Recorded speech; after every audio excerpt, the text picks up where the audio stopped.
ఆయన గొప్పవాడై దేవునికి స్తోత్రం కలుగును గాక. దేవదూత వచ్చి చెప్పిన మొట్టమొదటి మాట ఏంటో తెలుసా? యేసు ప్రభువుని గురించి ఆయన గొప్పవాడై, దేవునికి స్తోత్రం కలుగును, ఆయన గొప్పవాడై దేవుని కుమారుడు అనబడును అని మరియతో దేవుడు చెప్పించాడు. అంటే యేసు ప్రభు యొక్క గొప్పతనం చెప్పాలంటే నా వయసు సరిపోదు, అర్థమైందా? నా ఆలోచన సరిపోదు, నా తలంతులు సరిపోవు, నాకున్న జ్ఞాన పరిధి సరిపోదు. అంత గొప్పవాడు యేసు ప్రభు. దేవుని వాక్యం ఏం చెప్తుందంటే ఆయన గొప్పవాడై, దేవునికి స్తోత్రం కలుగును, సర్వోన్నతుడైన దేవుని కుమారుడని అనబడును. దేవుడు ఏ విషయంలో గొప్పవాడిగా ఉంటాడు? బైబిల్లో చక్కని మాట రాయబడింది.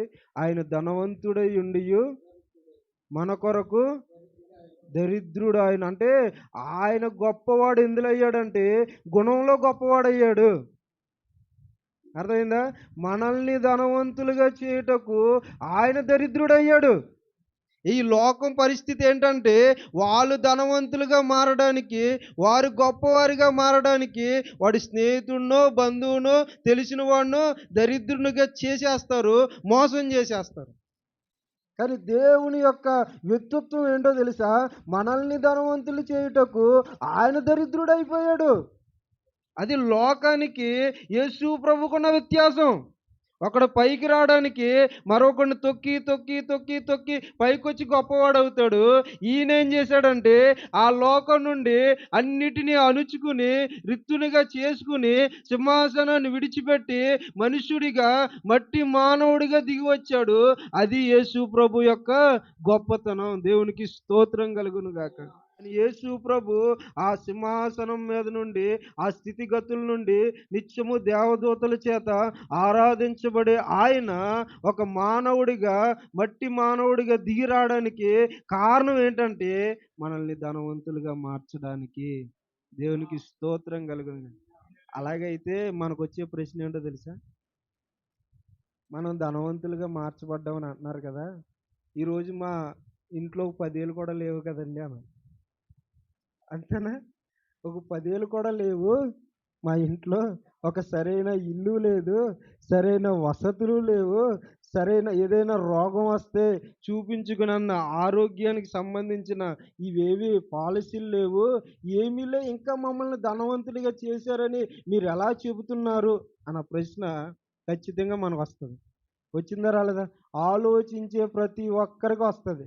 నాకెందుకులే నిద్రపోయే వాళ్ళకి రాదు. దేవునికి స్తోత్రం కలిగి, అర్థమైందా? ఎందుకు ఏ విషయంలో ధనవంతులుగా చేయడానికి ఆయన వచ్చాడంటే మనం పాపం మనల్ని ఏం చేసిందంటే దారిద్రతలో పడేసింది. పాపం ఏం చేసిందంటే మనల్ని దారిద్రతలో పడేసింది, పేదవాడిగా చేసింది, నిరుపేదగా చేసింది. ఆ నిరుపేద నుండి అంటే దేవుని విషయంలో, ఆధ్యాత్మిక జీవిత విషయంలో, ఆత్మ సంబంధమైన విషయంలో మనం నిరుపేదలం. మీ అంతరంగ పురుషుడు ఈరోజు నిరుపేదగా ఉన్నాడు.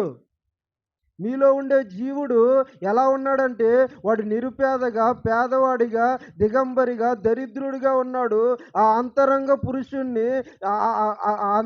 పురుషుణ్ణి ధనవంతుడిగా మార్చడానికి, వాడి స్థితిగతులు మార్చడానికి ఆయన దరిద్రుడయ్యాడు. దేవునికి స్తోత్రం కలుగును. అంటే భౌతికమైన ఈ స్థితిగతులు మార్చడమే కాదు, దేవుని ప్రథమ ఉద్దేశం ఏంటంటే మన జీవితంలో, మన ఆత్మీయ జీవితంలో స్థితిగతులు మార్చాలన్నదే దేవుని యొక్క ఉద్దేశం. అర్థమవుతుందా? కాబట్టి నన్ను ధనవంతుని చేస్తానన్నా ఎందుకు చేయలేదు అని అడగడం కంటే మన ఆత్మీయ జీవితంలో, మన లోపాల విషయంలో మనం ఎప్పుడో దరిద్రులం. పరిశుద్ధత ఉందా? అందులో ధనవంతులమా దరిద్రులమా? విశ్వాసం ఉందా? అందులో ధనవంతులమా దరిద్రులమా? ప్రేమ ఉందా? అందులో ధనవంతులమా దరిద్రులమా? సాత్వికం ఉందా? అందులో ధనవంతులమా, దరిద్రులమా? మంచితనం ఉందా? అందులో ధనవంతులమా, దరిద్రులమా? వీటిలో దరిద్రులం వీటిలో ధనవంతుడిగా మార్చడానికి ఆయన దరిద్రుడయ్యాడు. వాక్యాన్ని మనం చాలా జాగ్రత్తగా అర్థం చేసుకోవాలి. ఆయన ధనవంతుడై ఉండియు మన కొరకు ఎందుకు దరిద్రుడయ్యాడంటే, మన ఆధ్యాత్మిక జీవితాలను ఆయన పరిపక్వత చెందడానికి, మేలుకొల్పడానికి ఆయన దరిద్రుడయ్యాడు. దేవునికి స్తోత్రం కలుగును. ఆ విషయంలో ఆయన గొప్పవాడు. మనుషులు సాధారణంగా మనకి మేలు చేస్తానని వాగ్దానాలు చేస్తారు. మిమ్మల్ని గొప్పవారిగా చేస్తానని. కొన్నిసార్లు చేయొచ్చు, చేయకపోవచ్చు. కానీ యేసు చేసే మేలేంటంటే నిన్ను వ్యక్తిత్వం విషయంలో గొప్పవాడిగా మార్చడం. అర్థమైందా? ఒకప్పుడు నేను తాగేవాడిని. ఇప్పుడు తాగుడు మానేశానంటే అర్థమవుతుందా? తాగుడు మానేశానంటే ఒకప్పుడు నేను ప్యాకెట్ ఆడేవాడిని. ఇప్పుడు ప్యాకెట్ మానేశానంటే అంటే దేవుడు ఏం చేస్తున్నాడంటే మన వ్యక్తిత్వ విషయంలో దరిద్రులుగా మనం ఉండకూడదు. మన వ్యక్తిత్వ విషయంలో, నైతిక విలువల విషయంలో మనల్ని ధనవంతులుగా మార్చడానికి ఆయన దరిద్రుడాయడు. దేవునికి స్తోత్రం కలుగును గాక. అది అసలు విషయం. దేవదూత వచ్చి నువ్వు గొప్పవాడు అవుతావంటే ఆస్తులు సంపాదించుకుంటాడని కాదు, పేరు ప్రఖ్యాతులు సంపాదించుకుంటాడని కాదు, నలుగురిని కూడబెట్టుకుని లేదు నలుగురిని ఎంటబెట్టుకుని ఊరంతా ఊరేగుతాడని కాదు. ఆయన గొప్పవాడవుతాడంటే దానికి కారణం ఏంటంటే మన జీవితంలో మేలు చేసి మన పాప రోత జీవితాల్ని స్వస్తి చెప్పి ఆయన అద్భుతమైన కార్యం చేస్తాడని, అది ఆయన గొప్పతనం. ఒక వ్యక్తి యొక్క బుద్ధిని మార్చడం ఈ లోకంలో ఉన్న ఏ డాక్టర్ వల్ల అవ్వదు. కిడ్నీకి వైద్యం చేయొచ్చు, కంటికి వైద్యం చేయొచ్చు, చెవికి వైద్యం చేయొచ్చు, తలకు వైద్యం చేయొచ్చు, చర్మానికి వైద్యం చేయొచ్చు, ఎముకలకు వైద్యం చేయొచ్చు. కానీ బుద్ధులకు వైద్యం ఎవరు చేయలేరు. అర్థమైందా? ఈ చెడు బుద్ధిని మంచి బుద్ధిగా మార్చే వైద్యుడు ఎవరు లేరు. అర్థమైందా? పాపాన్ని పరిశుద్ధంగా మార్చే వైద్యుడు లేడు. అర్థమవుతుందా? ఈ శాపాన్ని ఆశీర్వాదంగా మార్చే వైద్యుడు ఎవరు లేరు. కానీ వీటన్నిటినీ వైద్యుడు ఎవరంటే యేసు ప్రభు మాత్రమే. దేవునికి స్తోత్రం కలుగాక. ఆయన చెడుతనాన్ని మంచిగా మార్చగలడు, అపవిత్రతను పవిత్రతగా మార్చగలడు, చెడు గుణాలన్నిటినీ, చెడు లక్షణాలన్నిటినీ మంచిగా మార్చే పరమ వైద్యుడు ప్రభు అయిన యేసు క్రీస్తు. దేవునికి స్తోత్రం కలుగును. ఆయన గొప్పవాడంటే ఏ విషయంలో గొప్పవాడు? సంపాదించుకునే విషయంలో గొప్పవాడు కాదు. మన స్థితిగతుల్లో, మన జీవితాల్లో ఉన్న లోపభూయిష్టాల్ని పోగొట్టే దేవుడు. దేవునికి స్తోత్రం కలుగును గాక. ఆయన ధనవంతుడై ఉండియు మన కొరకు ఆయన ఏం చేశాడంటే దరిద్రుడిగా మారాడు. అంటే పాప బానిసత్వం చేత చిక్కుపోయిన మానవుణ్ణి విడిపించడానికి ఆయన దరిద్రుడయ్యాడు. మన గుణగణాల్లో మనల్ని ధనవంతుడిగా మార్చాడు. దేవునికి స్తోత్రం కలుగునుగా. హల్లెలూయా, హల్లెలూయా. ఆయన పశువుల పాకలో పుట్టాడు మనల్ని పరలోకంలో చేర్చడానికి. అర్థమైందా? ఆయన రాళ్ళు మధ్య నడిచాడు నిన్ను బంగారపు వీధుల్లో నడిపించడానికి. అర్థమవుతుందా? ఆయన శిక్షను భరించాడు నీకు ఆనందం ఇవ్వడానికి. ఆయన రోగాన్ని భరించాడు నీకు ఆరోగ్యం ఇవ్వడానికి. ఆయన అన్నీ చేసింది తన మేలు కొరకు, తన సౌఖ్యం కొరకు, తన కొరకు, తాను అని తన కొరకు ఏమీ చేసుకోవాలా. ఆయన ఏది చేసినా మన కొరకే. దేవునికి స్తోత్రం కలుగును గాక. నేను అంటాను యేసు ప్రభు యొక్క శ్వాస నిశ్వాసలు కూడా అవి మన కొరకే పనిచేశాయి. అర్థమైందా? ఆయన ఊపిరి పీల్చుకున్నా, ఊపిరి వదిలినా, ఆయన ప్రాణం బ్రతికి ఉన్నా ఎవరి కొరకు పరితపించాడంటే నీ కొరకు, నా కొరకే. మన జీవితంలో మనం దేవునికి ఎంత సమయం ఇస్తున్నాం అన్నది ఆలోచిస్తే అది వేరే సంగతి. దేవుడు మన కొరకు ఎంత సమయాన్ని హెచ్చించాడు అని అంటే చాలా సమయాన్ని. ఒక క్షణం కూడా ఆయన మన విషయంలో ఎడబాటు లేదు. అర్థమైందా మీకు? దేవునికి స్తోత్రం కలుగును గాక. మన అవసరత ఎరిగి అవసరత తీర్చేవాడిని మనం ఏమంటాం? గొప్పవాడు అంటాం.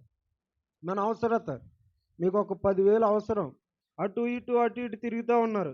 ఎవడో మీ బంధువో మీ స్నేహితుడో వచ్చి మీకు 10,000 ఇచ్చాడనుకో, ఎంత గొప్పోడురా నాయన నువ్వు అంట. మన అవసరత ఎరిగి మన అవసరత తీర్చేవాడిని గొప్పవాడు అంటాం. కానీ ఈయనేంటో తెలుసా, మనకు అవసరత ఏదో మనకు కూడా తెలియదు. ఆ అవసరత ఎరిగి ఆ అవసరత తీర్చిన వాడే యేసు ప్రభు. దేవునికి స్తోత్రం కలుగును గాక. నీ అవసరత ఏదో నీకు తెలియదు, కానీ అవసరత ఏంటో ఆయన ముందే ఎరిగి ఆ అవసరతను తీర్చిన వాడే ప్రభు అయిన యేసు క్రీస్తు. పాపము నుండి విడుదల పొందాలి, అది నీ అవసరత, అది నీకు తెలియదు. ఆయన ముందుగానే తెలుసుకుని దానికి విముక్తి కలుగజేసి దాని కొరకు మరణించి మన అవసరత తీర్చాడు. అర్థమవుతుందా మీకు? అవసరత ఎరిగి అవసరత తీర్చడం గొప్పవాడు.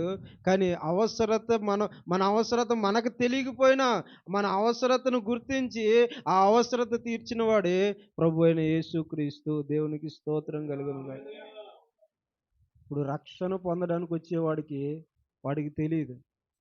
వాడు రక్షణ పొందాలి, వాడి అవసరత. ఆ రక్షణకు అవసరమైన బలియాగం యేసు ఆ రోజు అనుభవించాడు. మన గర్భవాసాన్ని పుట్టి కుమారులకు కాడ అవసరత నెరిగి అవసరత ముందే తీర్చాడు. ఆ విషయంలో ఆయన గొప్పవాడు. ఏ విషయంలో? మన అవసరత ముందే గుర్తించి ఆ అవసరత తీర్చిన మహాదేవుడు ఈ ప్రభు అయిన యేసుక్రీస్తు. ఆ విషయంలో ఆయన గొప్పవాడు. గొప్పవాడంటే ఏమనుకున్నారు? ఇదే గొప్పతనం. నీ అవసరత ఎరిగి నీకివ్వడం కాదు, నీ అవసరత ముందుగానే గుర్తించి. నీకు అర్థమవుతుందా? ఇప్పుడు 2025లోకి వెళ్తాం. వెళ్తారు మీరు అందరూ? వెళ్తామన్న వాళ్ళు అది నేను చెప్పండి. నమ్మకం ఉందా లేదా? ఉందా? 2020 2025లోకి అడుగు పెడతాం. 2025లో మీకు ఏం అవసరమో ఒకసారి చెప్పండి నాకు. నాకు ఈ అవసరత వస్తుందని చెప్పండి. నేను 2025లోకి అడుగు పెడుతున్నానండి, నాకు ఇది అవసరం అని మీరు చెప్పగలరా? పలానా నవంబర్ నెల, లేదు పలానా ఫిబ్రవరి నెల, పలానా మే నెల నాకు ఇది అవసరం అని మీకు తెలుసా? కానీ దేవుడు ఏం చేస్తున్నాడంటే 2025లో నీకు మే నెలలో ఏది అవసరమో, జూన్ నెలలో ఏది అవసరమో, లేదు నవంబర్ నెలలో ఏది అవసరమో, డిసెంబర్ నెలలో ఏది అవసరమో ఆ అవసరతను ఇప్పుడే గుర్తించాడు. ఆ సమయానికి అది నీకు ఇస్తాడు. ఆ విషయంలో గొప్పవాడు. అర్థమవుతుందా? అందుకే వెతుకుడి, తట్టుడి, తీయుడి. ఆల్రెడీ సిద్ధం చేయబడ్డ లోపల గదిలో నీ అవసరతకు సంబంధించిన ప్రతి వస్తువు, ప్రతి అవసరత లోపల గదిలో సిద్ధం చేశాడు. నువ్వు డోర్ కొట్టడం, బయటికి తెచ్చుకోవడం. అర్థమవుతుందా? ఆ విషయంలో ఆయన గొప్పవాడు. ఇప్పుడు నాకు ఏది అవసరమో నాకు తెలియదు. నా అవసరతలు ఎరిగి ఒక గదిలో దాచాడు అవన్నీ. ఇప్పుడు నేనేం చేయాలంటే ఆ గదిలోంచి బయటికి రావడానికి నేను అడగాలి, నేను తట్టాలి. నేను అడిగి తట్టి ఆ లోపల నుండి తెచ్చుకోవాలి. దేవుడు ముందుగా సిద్ధపరిచిన దేవుడు. హల్లెలూయా. చాలాసార్లు చెప్పాను, మరొకసారి చెప్తున్నాను. దేవుడు ఆదాము అవ్వలను చేయకముందే అన్నిటినీ చేశాడు. చెట్టుని చేశాడు, పుట్టని చేశాడు, అన్నీ చేసిన తర్వాత అప్పుడు ఆదాము అవ్వలను తీసుకొచ్చి అందులో పెట్టాడు. ముందుగా ఆదాము అవ్వల యొక్క అవసరత ఎరిగిన దేవుడు అవసరతలు చేసిన తర్వాత ఆదాము అవ్వలను చేసి ఆ చెట్టు మధ్యలో పడేశాడు. ఇప్పుడు నీ అవసరత ఏంటి? ఆకలా? పండు తెంపుకో. నీ అవసరత ఏంటి? సరదాగా ఆడుకోవడమా? ఆ లేడితో ఆడుకో, లేక దూడతో ఆడుకో. లేదు నీ అవసరత సరదాగా అటు ఇటు తిరగాలని ఉందా? ఆ చేలగట్లంటే తిరుగు. అర్థమవుతుందా? అవసరత ఏదో ముందే ఎరిగి అది చేసి అప్పుడు మానవుని చేశాడు. ఆ ఆదాము విషయంలోనే అంత జాగ్రత్త కలిగి ఉంటే 2025లో నీ విషయంలో ఇంకెంత జాగ్రత్త కలిగి ఉన్నాడు. దేవునికి స్తోత్రం కలుగును గాక. అది మనకు అర్థం కాదు. అర్థమవుతుందా? ఎన్ని చీరలు ఇవ్వాలో దేవుడికి ముందే తెలుసు. ఎన్ని జాకెట్లు కుట్టించుకోవాలో కూడా దేవుడికి ముందే తెలుసు. ఈ అంత అప్పు చేయాలో కూడా తెలుసా? తెలీదు. నువ్వు చేసుకుంటున్నావు అంతే. తట్టడం తెలియక అర్థమవుతుందా? మరియతో చెప్తున్న మాట ఏంటంటే, ఆయన గొప్పవాడే, సర్వోన్నతుడైన దేవుని కుమారుడు అనబడును. దేవునికి స్తోత్రం కలుగును గాక. హల్లెలూయా! హల్లెలూయా! ఎంత గొప్ప దేవుని కలిగి ఉన్నాం మనకు తెలుసా? ఆయన 3.5 సంవత్సరాలు పరిచర్య చేసి ఆయనకేమి కూడబెట్టుకోలే. అర్థమవుతుందా? ఏమన్నా కూడబెట్టుకున్నాడా? 3.5 సంవత్సరాలు చేసి ఒక ఎకరం పొలం కొనుక్కున్నాడా? 3.5 సంవత్సరాలు చేసి ఏమన్నా బంగారం కొనుక్కున్నాడా? 3.5 సంవత్సరం చేసి అసలే పాలస్తీనా దేశం. అది ప్రపంచానికే నడుబొడ్డు ప్రదేశం. ఎంతో అన్ని వాల్యూస్ పాలు తేనెలు ప్రవహించే దేశం. మనం ఒక విత్తనం వేస్తే ఇంచుమించు 10, 15 ఫలాలు వచ్చేస్తాయి. అంత అభివృద్ధి పొందిన దేశం. అటువంటి దేశంలో ఏమన్నా కూడబెట్టుకున్నాడా? 3.5 సంవత్సరాలు పరిచర్య చేస్తేనే గజం స్థలం కొనుక్కోలేదు. ఈరోజు 2 సంవత్సరాలు పరిచర్య చేస్తేనే అన్నీ కొనేసుకుంటున్నారు. అర్థమవుతుందా మీకు? ఆ విషయంలో గొప్పవాడాయన. ఏ విషయంలో? విడిచిపెట్టడంలో గొప్పవాడు. మనం ఏ విషయంలో గొప్పవాళ్ళం అంటే కూడబెట్టుకోవడంలో, దాచుకోవడం, తుడుచుకోవడంలో గొప్పోళ్ళం మనం. 3.5 సంవత్సరాలు పరిచర్య చేసి ఆయనకంటూ ఏది సంపాదించుకోలే. ఒకడొచ్చి అంటాడు యేసు ప్రభుని, అయ్యా అయ్యా నేను కూడా నీ కూడా వస్తాను, నువ్వు ఎక్కడుంటే అక్కడ ఉంటానంటే, ఓరి నాయనా నేను ఉండడానికి ఏమీ లేదు, నక్కలకు బొరియలుండును, ఆకాశ పక్షులకు నివాస స్థలం గల మనిషి కుమారుడు తలవాల్చుకోవడానికి ఒక సింగిల్ బెడ్రూమ్ కూడా లేదు. 3.5 సంవత్సరాలు పరిచర్య చేసి రూపాయి సంపాదించుకోలేని వాడు యేసు ప్రభు. 3.5 సంవత్సరాలు పరిచర్య చేసి తనకంటూ ఏది సంపాదించుకోలే. ఆయన సంపాదించుకున్న ఆస్తి ఏదైనా ఉంది అని అంటే అది నువ్వు నేనే. దేవునికి స్తోత్రం కలుగును గాక. ఆయన ఆస్తులు సంపాదించుకోవడానికి రాలేదు, అంతస్తులు సంపాదించుకోవడానికి రాలేదు, నిన్ను నన్ను సంపాదించుకోవడానికి వచ్చాడు కాబట్టి ఆయన ఏమీ కూడబెట్టుకోలే. ఈరోజు నశించిపోతున్న ఆత్మలు సంపాదిస్తున్నామని చెప్పి చెప్పి చెప్పి అబ్బో ఎన్ని కూడబెట్టుకున్నారు. ఆయన 3.5 సంవత్సరాలు భూమి మీద ఉండి పరిచర్య చేసినా రూపాయి కూడబెట్టుకోలేదు. వీళ్ళు 2 సంవత్సరాలు పరిచర్యకు వస్తే అమ్మో వీళ్ళని పట్టుకోలేం. దేవుడు అయినా అందుబాటులో వస్తున్నారు కానీ వీరు అందుబాటులో దొరుకుతేలా. అంటే ఏ విషయంలో ఆయన గొప్పవాడు? ఈ విషయంలో గొప్పవాడు. అంటే ఆయన గొప్పవాడే, సర్వోన్నతుడైన దేవుని కుమారుడు అనబడును. దేవునికి స్తోత్రం కలుగును గాక. అంటే దేవుని కుమారులుగా పిలువబడే మనం కూడా అటువంటి విషయంలో గొప్పవారిగా మార్చబడాలి. భూమి మీద గొప్పవాడు ఒకడు ఉన్నారు. ఎవరో తెలుసా? స్త్రీలు కనిన వారిలో యోహాను గొప్పవాడు. అర్థమైందా? ఈ భూమి మీద గొప్పవాడు అంటే ఎవరన్నా ఉన్నారా? అది యోహాను. యోహాను కంటే గొప్పవాడు ప్రభు అయిన యేసు క్రీస్తు. దేవునికి స్తోత్రం కలుగును గాక. యోహానైనా ఇహ సంబంధమైన దాని కొరకు పాకులాడాడేమో గాని యేసు ప్రభు వారు ఇహ సంబంధమైన వాటి కొరకు ఏనాడు పాకులాడలేదు. అందుకని దేవదూత వచ్చి ఏం చెప్తుంది తెలుసా?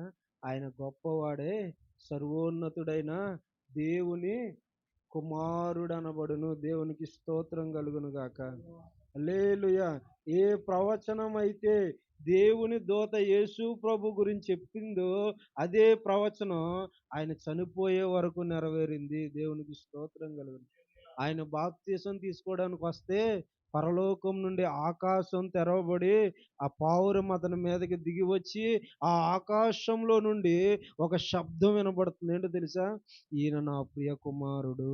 దేవునికి స్తోత్రం. ఈయన యందు నేను ఆనందించుచున్నాను. దేవుడు ఆనందించే ఆ గొప్ప ఆనందింపజేసే గొప్ప గుణగణాలు కలిగిన వాడే ప్రభు అయిన యేసుక్రీస్తు. దేవుని కుమారులుగా పిలువబడి దేవుని కుమారులమని చెప్పుకునే మన ద్వారా దేవుడు ఎంతగా ఆనందిస్తున్నాడు, సంతోషపడుతున్నాడు అనేది ఒకంత మనం ఖచ్చితంగా ఆలోచించుకోవలసిన అవసరత ఎంతైనా ఉంది. ఈయన నా ప్రియ కుమారుడు, ఈయన యందు నాకు ఆనందం లేదు. ఈమె నా ప్రియ కుమార్తె, ఈమె యందు నాకు సంతోషం లేదు. ఎందుకు లేదు? కుమారుడిలాగా ఉండాలి. బానిసలాగా ఉంటే ఎలా? అర్థమవుతుందా? కుమారుడిలాగా ఉండాలంటే హుందాతనం ప్రదర్శించాలి. ఆ హుందాతనం, ఆ అధికారం, ఆ పద్ధతి అయన్నీ అనుసరిస్తేనే కుమారుడిగా ఉంటాడు. నా ఆస్తి నాకిచ్చేయి. ఇది నాది. ఇది నా వారసత్వం. మా తాత సంపాదించింది. నాకిచ్చి అని లాక్కొని వెళ్ళిపోయాడు. ఎక్కడికి పోయాడు? దూరదేశం పోయాడు. కుమారత్వం పోగొట్టుకున్నాడా లేదా? ఇది నాది, నాకు సొంతం అని పాకులాడి దేవునికి దూరం అయిపోయి వాడు దూరదేశానికి వెళ్ళాడు. నువ్వు దూరదేశానికే వచ్చేసావు. ఆ దూరదేశం ఏంటో తెలుసా? అక్కడ అధికారం సాతానుది, ఇక్కడ అధికారం దేవుడిది. అర్థమైందా? దూరదేశం వచ్చి సుఖాలన్నీ అనుభవించి చేతిలో డబ్బయిన తర్వాత అప్పుడు కరువొచ్చిందంట. ఎప్పుడొచ్చింది కరువు? చేతిలో డబ్బంతా అయిపోయి తీసుకెళ్ళి డబ్బంతా అయిపోయిన తర్వాత అప్పుడు దేశంలో కరువొచ్చిందంట. డబ్బున్నప్పుడు కరువు రాలా. అంటే నువ్వు దారిద్రతకి దిగజారిపోయినప్పుడు అప్పుడు పరిస్థితులన్నీ మూయబడతాయి. దాని అర్థం అది ఏంటది? ఒక్కసారి దేవుని విడిచి వెళ్ళి నీకున్న సౌభాగ్యాలన్నీ అనుభవించి శరీరం క్షీణించిన తర్వాత నీకున్న ద్వారాలన్నీ ఒక్కొక్కటిగా ముయ్యబడతాయి. తప్పిపోయిన కుమారుడి విషయంలో అతని దగ్గర ధనం ఉన్న సేపు ఏ కరువు రాలా. అతని చేతిలో ధనం అయిపోయిన తర్వాత దేశంలో కరువు వచ్చింది. అలాగే సాతాను నీ దగ్గరున్న బలాన్నంతా వాడుకుని నువ్వు బలహీనుడైన తర్వాత నువ్వు మరొక మార్గాన్ని వెతుక్కోవడానికి మరొక మార్గం అంటే ఏముండదు. మార్గాలన్నీ ముయ్యబడతాయి. ఆ కుమారుడి విషయంలో అదే జరిగింది. ధనం ఉంది కదా అనుకున్నాడు. ధనం అయిపోయింది. ఇప్పుడు ఆ దేశంలోనే కరువు వచ్చింది. ఇప్పుడు మార్గాలన్నీ ముయ్యబడ్డాయి. ఇక ఏం చేశాడు? కుమారత్వం నుండి ఎక్కడికి వచ్చేసాడు? బానిసత్వానికి వచ్చి పందుల మధ్యలో ఉన్నాడు. అటువంటి దారిద్రపు స్థితి నుండి మళ్ళీ ధనవంతుడిగా మార్చడానికి యేసు ప్రభు గొప్పవాడే, ధనవంతుడైన ఆయన దరిద్రుడిగా దిగి వచ్చాడు. దేవునికి స్తోత్రం కలుగును. అర్థమైందా మీకు? ఎంతవరకు అర్థమవుతుందో నాకు అర్థం కావట్లే. అక్కడ అన్నీ లాక్కున్నావు దేవుడి దగ్గర నుంచి. అన్నీ లాక్కున్నా, ఆరోగ్యం లాక్కున్నా, ఆస్తులు లాక్కున్నా, అన్నీ లాక్కున్నా, లాక్కిని కూడబెట్టుకుని ఖర్చు పెట్టుకున్నా, ఏదో ఒక రోజు నీ దగ్గర ఉన్నది అయిపోయింది. నీ ద్వారాలన్నీ మూయబడ్డాయి. నువ్వు దరిద్రుడిగా మార్చబడ్డావు. ఆ దారిద్రపు స్థితి నుండి నిన్ను మరలా అక్కడికి మార్చడానికి ఆయన ఎక్కడికొచ్చాడు? నిన్ను అక్కడికి పంపించాడు. పందుల మధ్యలో కుమారుడు లేడు. ఇప్పుడు పందుల మధ్యలో ఎవరున్నారో తెలుసా? యేసు ప్రభు ఉన్నాడు. పందుల మధ్యలో యేసు ప్రభు ఉన్నాడు. అంటే ఈ కుమారుణ్ణి అక్కడికి పంపించడానికి రిఫ్లెక్స్ చేశాడు. ఆయన ఏం చేశాడంటే, ఒరే బాబు నువ్వు ఎక్కడి నుండి అక్కడికి వెళ్ళని వీళ్ళలో బుద్ధి పుట్టించి ఆయన ఏం చేశాడంటే ఇక్కడికి వచ్చాడు. వాడు చేయవలసిన పని ఇప్పుడు ఎవరు చేస్తున్నారు? అది ఆ విషయంలో ఆయన గొప్పవాడు. అర్థమవుతుందా? నువ్విచ్చే కానుకను బట్టి, నువ్విచ్చే చిన్న చిన్న కానుకలను బట్టి నేనేదో దేవునికి గొప్ప చేసేసుకోవడం అన్నా చాలా తప్పది. నేను ఇప్పుడు కూడా మిమ్మల్ని కానుక ఇమ్మని నేను అడగను. ఎందుకో తెలుసా? ఆయన గొప్పవాడు, గొప్ప కార్యాలు చేయగలడు. ఈ చిన్న పని చేయలేడా? 3.5 సంవత్సరాలు పరిచర్య చేసి రూపాయి సంపాదించుకున్న మాదిరి వదిలినవాడు యేసు ప్రభు. ఆయనే మనకు మాదిరి. ఆయన్ని అనుసరించే మనం కూడా అదే మాదిరిలో పోవాలి. దేవునికి స్తోత్రం కలుగును గాక. ఆయన సర్వోన్నతుడై దేవుని కుమారుడు అనబడును. దేవుని కుమారుడు ఎలాగైతే ఉండాలో దానికి నిలువెత్తు నిదర్శనం ప్రభు అయిన యేసు క్రీస్తు. దేవునికి స్తోత్రం కలుగును. దేవుని కుమారుడు అంటే ఎలా ఉండాలో నీకు అద్దం పట్టినట్లు చూపించేవారు ఎవరైనా ఉన్నారంటే అది యేసు ప్రభు మాత్రమే.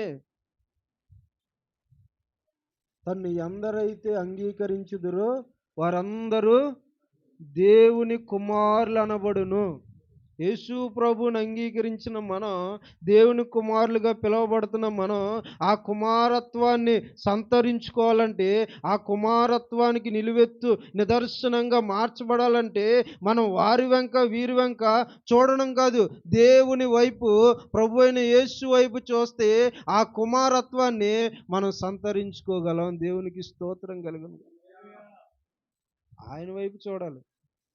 ఆయన వైపు చూస్తే కుమారుడిగా ఆయన ఎలా నడిచి వెళ్ళాడో, ఆయన పద్ధతులేంటో, ఆయన మార్గాలేంటో, ఆయన స్థితిగతులేంటో, కుమారుడిగా తన్ను తాను ఎలా సమర్పించుకున్నాడో, తన్ను తాను ఎలా బలి చేసుకున్నాడో, తన్ను తాను ఎలా రిక్తుడుగా చేసుకున్నాడో, ఇవన్నీ చూసినప్పుడు నీవు కూడా కుమారుడిగా ఉండాలన్న భావన ఉన్నప్పుడు దాన్ని నువ్వు మాదిరిగా తీసుకుంటావు. అందుకే బైబిల్ రాయబడింది, ఆయన మనకు మాదిరి ఉంచి వెళ్ళెను. కాబట్టి గొప్ప మాట. ఇంకా